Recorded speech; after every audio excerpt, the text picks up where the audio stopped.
6 na bagay na dapat itigil ng Katoliko tuwing misa. Ang misa ay hindi lang isang gawain tuwing linggo. Ito ang pinakabanal na sandali kung saan ang langit ay dumadapo sa lupa. Ngunit sa sobrang pagkaabala o nakasanayan na, marami sa atin ang nakakalimot sa tunay na kahulugan nito. Narito ang 6 na bagay na dapat nating iwasan. Una, huli sa pagdating, maagang umaalis.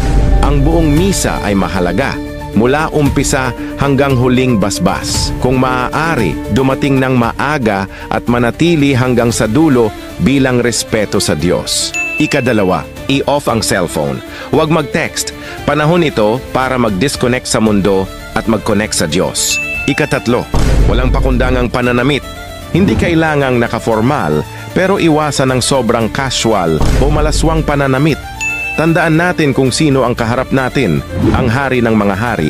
Ika-4, bulungan at usapan sa loob ng simbahan. Ang simbahan ay lugar ng panalangin.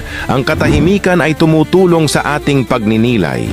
Ika-5, hindi pakikibahagi sa tugon at awit. Ang misa ay hindi panunood lang. Sabayan natin ang panalangin at awitin mula sa puso. At ang pinaka-importante sa lahat, ika-6, pagtanggap ng komunyon ng hindi handa. Kung may mabigat na kasalanan, mangumpisal muna. Ang Eucharistia ay ang tunay na katawan ni Kristo. Hindi ito basta ritual. Ang misa ay kayamanang espiritual. Ipagdiwang natin ito ng may galang at debosyon. Para sa mas marami pang aral at inspirasyon, huwag kalimutang mag-like and share sa aking munting page. Sama-sama tayong lumago sa pananampalataya.